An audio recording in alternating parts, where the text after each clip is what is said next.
नमस्ते मित्रों, आरव हिंदी चैनल में आप लोगों का स्वागत है। मैं डॉक्टर आजाद सर। तो मित्रों, हम आपको पिछले दिन तक जो क्लास देने का काम किए थे, ये आपका क्लास चल रहा है डीएलएड फोर्थ सेमेस्टर का। तो डीएलएड फोर्थ सेमेस्टर में अब तक आप लोगों को जो भी वीडियो उपलब्ध कराने का काम किया गया था, उसमें था ये स्पर्श व्यंजन, व्यंजन और अंतस्थ व्यंजन। ये दो तीन चीजों को अपने आपको बता रखने का काम किया हुआ था। ये आपका सिलेबस है हिंदी का, और हिंदी का सिलेबस आपको पढ़ाया जा रहा है चतुर्थ सेमेस्टर का। मैं रोज आपको एक वीडियो उपलब्ध कराता हूं ताकि हमारे जितने भी छात्र छात्राएं, जो भी बच्चे हैं, सभी लोग उसको पढ़ें, उसका लाभ उठाएं। आप क्लास कर रहे हो चाहे नहीं, इससे आप क्लास कर सकते हैं। कहता है आज हम आपको पढ़ाएंगे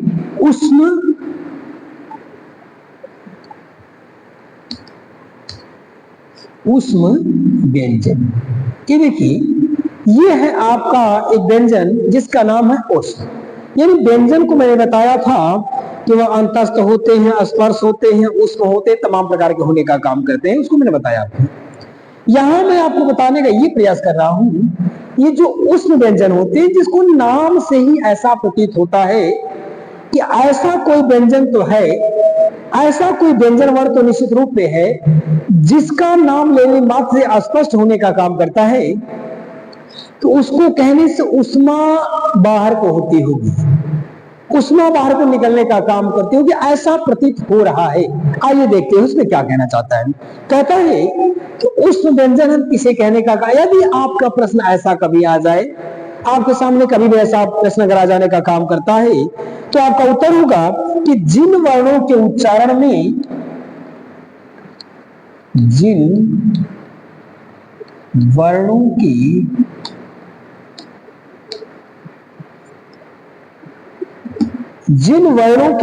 उच्चारण में वायु मुख अवयव में मुख अवयव में रगड़ खाती है। देखिए, उसने कहना चाहता है ये उष्ण जो व्यंजन है, ये एक ऐसे व्यंजन होने का काम किए हुए हैं जिनको कहने मात्र से उष्मा बाहर को आती है, वायु बाहर को आती है, श्वास आपको बाहर कहने का काम करता है। उसने कहा कि वे वर्ण जिन वर्णों के उच्चारण में, यानी ऐसे कोई वर्ण है जिनके उच्चारण में ये जो मुख है, इस मुख में जो वायु है कहीं न कहीं रगड़ करने का काम करता हो, कहीं आप उसमें घर्षण करने का काम करता हो, तो उस घर्षण के कारण, उस रगड़ के कारण जो भी वर्ण निकलने का काम करते हैं, उसको हम कहते हैं उष्ण व्यंजन। पहली बात उसने कहा। दूसरी बात कहता है, दूसरी बात कहने का काम करता है कि जिन वर्णों की उत्पत्ति में, जिन वर्णों की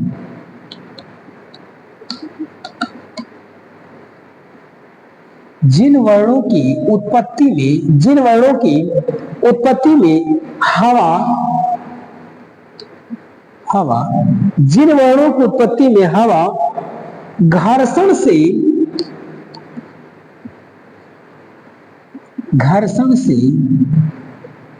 उष्मा पैदा करे।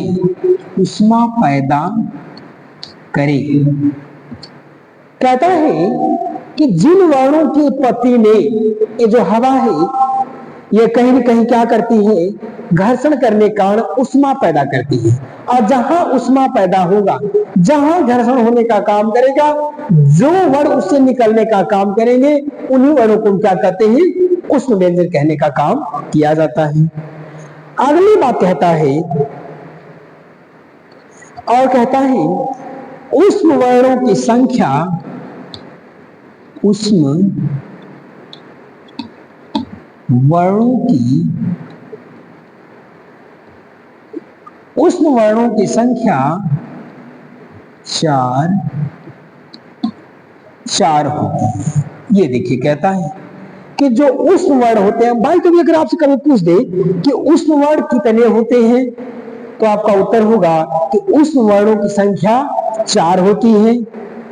और कहता है अगर आपसे ये भी पूछ दे कौन कौन से ऊष्म वर्ण है, तो आपका उत्तर होगा श, श,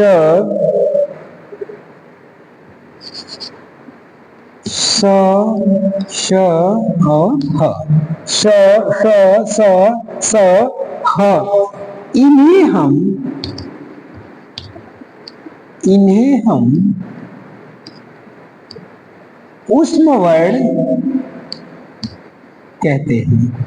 इन्हें हम ऊष्म वर्ण कहते हैं। देखिए, अगर आपका ऐसा कभी प्रश्न बनता है, आपके पेपर में या डीएलएड के ही किताब में दे रखा है, आपकी जो किताबें एनसीईआरटी किताब उसी एनसीईआरटी किताब से आपको पढ़ाया जा रहा है, अदरवाइज बाहर से कुछ नहीं पढ़ाया जा रहा है। इसमें कहता है कि अगर ऐसा प्रश्न आपका आता है कि ऊष्म व्यंजन क्या होते हैं, तो आपका उत्तर होगा कि जिन वर्णों के उच्चारण में या जिन व्यंजन वर्णों के उच्चारण में वायु मुख अवयव में रगड़ खाती हो, या जिन वर्णों के उच्चारण में वायु मुख में रगड़ खाने का काम करती हो, उसे हम क्या कहते हैं? ऊष्म व्यंजन कहते हैं। दूसरी बात कहता है कि जिन वर्णों की उत्पत्ति में हवा रगड़ खाती है, और हवा के रगड़ खाने के तदुपरांत जो वर्ण की उत्पत्ति होती है, उसे हम क्या कहते हैं? ऊष्म वर्ण कहते हैं। और हवा के रगड़ खाने के कारण ही ऊष्मा पैदा होने का काम करती है। ऊष्मा पैदा होने के परिणाम स्वरूप जिन वर्णों की उत्पत्ति होती है, उसे हम कहते हैं ऊष्म वर्ण।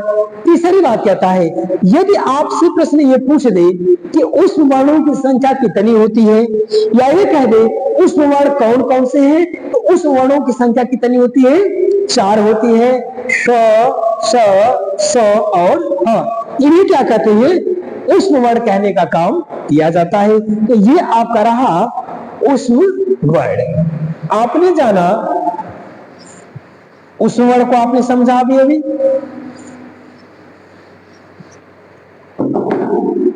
और अब हम आपको बताने जा रहे हैं अनुस्वार।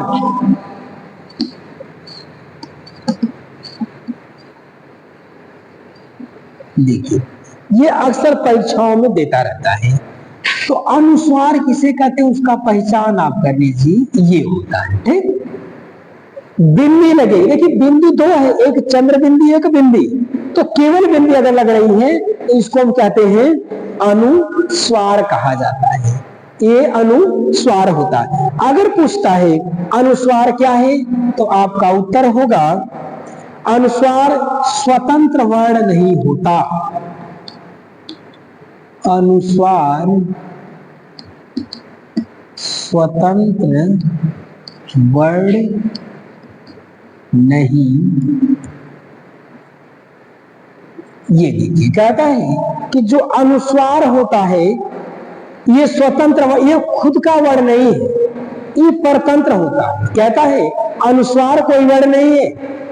इसका प्रयोग लगभग कहीं का ह में हो जाता है, लेकिन कहता है कि जो अनुस्वार होता है वह अनुस्वार स्वतंत्र वर्ण नहीं होता है, ये परतंत्र रूप में होने का काम करता है। लेकिन इस अनुस्वार का कोई अक्षर निर्धारित करने का काम नहीं किया गया है। तो कहता है कि अनुस्वार स्वतंत्र वर्ण नहीं होता है, अगर ऐसा प्रश्न आता है तो। दूसरी बात कहता है कि वर्णों के ऊपर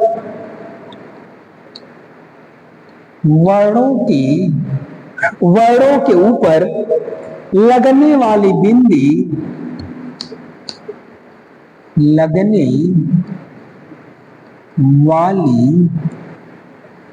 वर्णों के ऊपर लगने वाली बिंदी को अनुस्वार कहते हैं। बिंदी को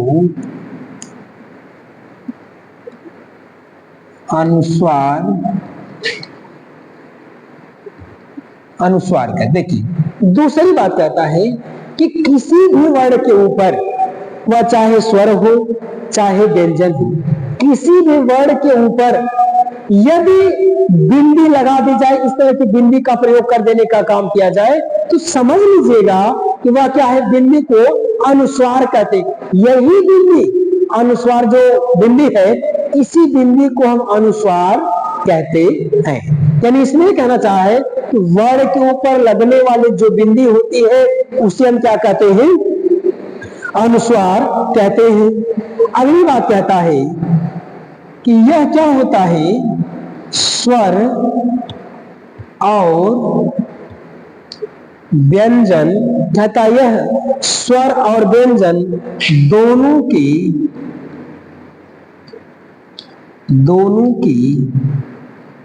के ऊपर लगने वाले चिन्ह हैं, दोनों के ऊपर लगने वाले चिन्ह। कहता है ये जो बिंदी है यह स्वर पर भी लगता है और व्यंजन पर भी लगता है। कहता है कि जो अनुस्वार है यह चाहे स्वर होगा उसके ऊपर भी बिंदी का प्रयोग किया जाएगा, व्यंजन होगा उसके ऊपर भी प्रयोग करने का काम किया जाएगा। तो ये जो बिंदी, अनुस्वार की जो बिंदी होती है यह स्वर के ऊपर भी लगती है और व्यंजन के ऊपर भी लगने का काम ये करती है। कहता है यदि इसका प्रयोग आपसे पूछ दे, अगर इसका प्रयोग आपसे पूछ दे तो आप ऐसे कह सकते हैं इसको, जैसे यहां कर लीजिए, जैसे अगर पूछता है जैसे में तो आप कर दीजिए रंग भंग। ये देखिए ये अनुस्वार वाला है। यदि आप इसमें अभी देखो केवल व्यंजन पे लगा रखा है, अब मैं आपको स्वर पे लगाने के लिए दिखा रहा हूं। कह दे वह अगर अंक, ये स्वर पे लग गया। उसने यही के रखने का काम किया हुआ है कि जो अनुस्वार है यह अनुस्वार चाहे स्वर वर्ण होगा चाहे व्यंजन वर्ण होगा, दोनों के ऊपर लगने का काम करता है।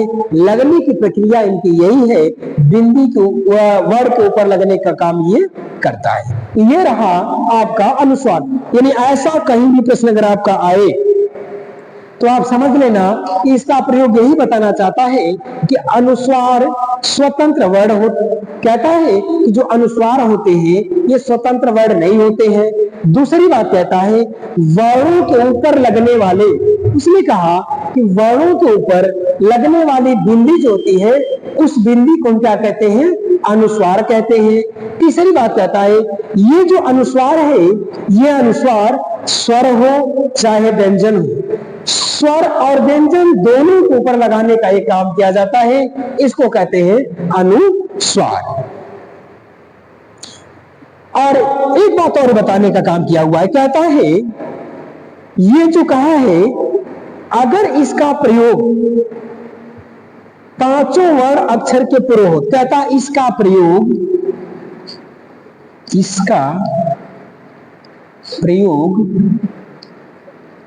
पांचों वर्ण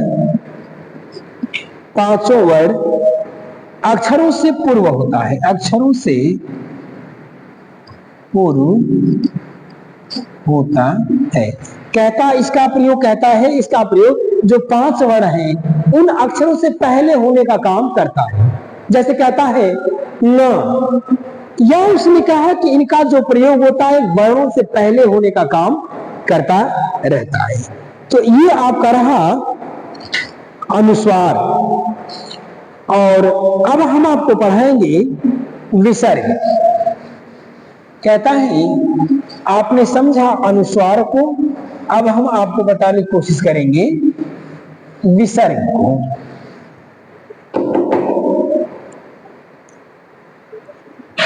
आपका पॉइंट होगा विसर्ग, ये पॉइंट है विसर्ग का। तो विसर्ग का मतलब ये है, ये विसर्ग कहता है, यानी बगल उनके पीछे दो बिंदी लग जाए उसको हम कहते हैं विसर्ग। कहता है यदि ये पूछने का काम करता है तो देखिए हो सकता है कहीं बोलने में कुछ मिस्टेक हो जाए तो उसके लिए क्षमा प्रार्थी होंगे। ये कहता है कि विसर्ग किसको कहते हैं, विसर्ग स्वतंत्र वर्ण न होकर वर्णों के चिन्ह है। कहता है विसर्ग स्वतंत्र वर्ण न होकर वर्णों के चिन्ह है।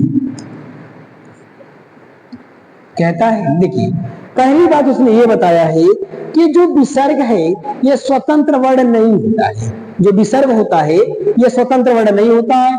यह होता क्या है, वर्णों का एक चिन्ह है, यानी सभी वर्णों के पीछे इसका प्रयोग करने का काम किया जा सकता है। वह अर्थ को बदलने की कोशिश करता है।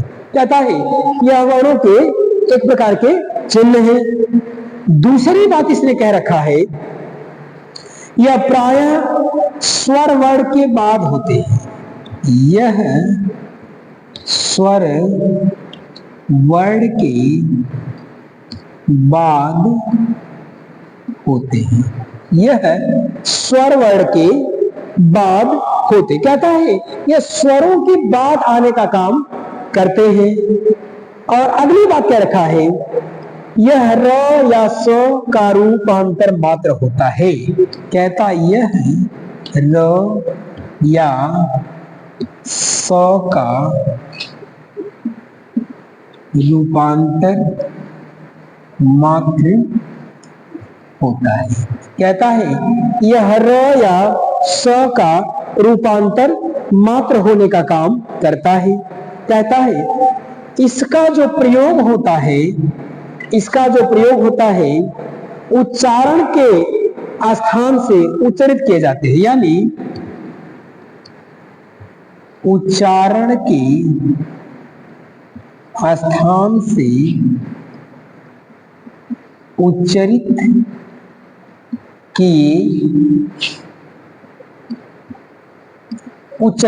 किए जाते हैं। अब अगर पूछे कि इसका प्रयोग कैसे किया जाता है, तो सामान्य सी बात मैं आपको दिखा दे रहा हूं उसका प्रयोग करके। यह स्वर में भी प्रयोग होगा, व्यंजन में प्रयोग, दोनों में प्रयोग होता है। तो इसका प्रयोग अगर आपसे पूछने का काम करता है कैसा, जैसे कह दे बालकः रामः श्यामः मोहन। यही कहता है व्यंजन के या स्वर के हमेशा पीछे लगने का काम ये करता रहता है। कहता यह हमेशा व्यंजन के पीछे लगने का काम करता है, स्वतंत्र वर्ण होने का काम नहीं करता। यह एक प्रकार का क्या है, चिन्ह है। यह एक प्रकार का चिन्ह है। और इसको कभी कभी जैसे विसर्ग को मोहन, इसका कभी कभी इस ह में प्रयोग हो जाने का काम करता रहता है। तो ये आपका रहा विसर्ग वर्ण। और अब हम आपको बताने की कोशिश करेंगे हलंत को। हम आपको पढ़ाएंगे हलंत। ये हलंत का प्रयोग ऐसे होता है, किसी भी वर्ण के नीचे अगर इस तरह से खींच दिया जाए तो उसका मान आधा हो जाएगा, उस अक्षर का मान आधा हो जाने का काम करता है। तो हलंत को कहता है, उसके विषय में बताया है कि यह स्वतंत्र वर्ण नहीं होता है। यह स्वतंत्र वर्ण नहीं होता है। कहता है यह स्वतंत्र वर्ण नहीं होता है। इसका प्रयोग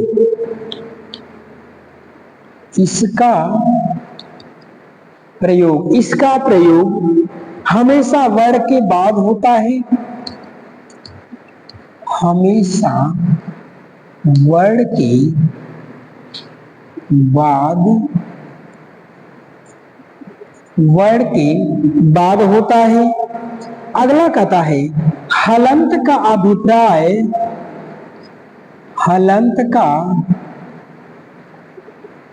अभिप्राय का मतलब होता है आशय। हलंत का आशय या हलंत का अभिप्राय आधा वर्ण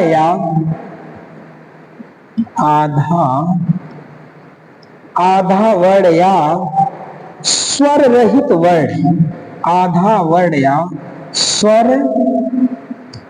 रहित। ये देखो, हो सकता है आपसे पूछ सके, कहता है हलंत किसे कहते हैं, तो कहता है हलंत का जो अभिप्राय होता है, हलंत का जो अर्थ होता है, हलंत का जो आशय होता है, हलंत का जो मतलब होता है, कहता है आधा वर्ण। यानी जिस भी वर्ण के नीचे यह हलंत लग जाएगा उस वर्ण को आधा कर देगा, इसलिए कहता है आधा या स्वर रहित वर्ण, इसको कहते हैं स्वर उसमें निकाल लेने का काम किया गया है, केवल उसका बचा हुआ है व्यंजन मात्र, वह भी आधा बचने का काम किया हुआ है। अब कहता है जैसे, अगर पूछ दे हलंत का प्रयोग कैसे होता, तो जैसे, जैसे कह दे परमेश्वर, या कह दे वह, आपने देखा होगा श्रीमान, आधा हो गया, यहां पे श्रीमान कर दिया, यहां पे कहता है आत्मन, आत्मन ऐसा कहता है, या कह दे परमेश्वरम, परमेश्वर, ये कहने का काम करता है, ऐसा लगे परमे, ऐसा लगने का काम करता है, कहता है जिनके भी नीचे लग जाएगा उसमें का स्वर निकल जाएगा। जैसे इस यहाँ पे लगाया हुआ है, इस नौ में लगा हुआ है, तो नौ में अ छुपा हुआ है, कहता है इसमें स्वर को ही निकाल लिया, यानी ये वर्ण जहां भी लग जाने का काम करेगा, ये स्वर को बाहर कर देने का काम करता है। ये एकमात्र चिन्ह है, स्वर नहीं है, केवल एक चिन्ह मात्र होने का काम किया हुआ है। ये किसी भी अक्षर के नीचे लगने का काम करेगा, उस वर्ण को आधा कर देने का काम करेगा। ये प्राय स्वर, ये प्राय व्यंजन के नीचे लगने का काम करता है, और व्यंजन के नीचे लग के स्वर को बाहर निकाल लेने का काम करता रहता है।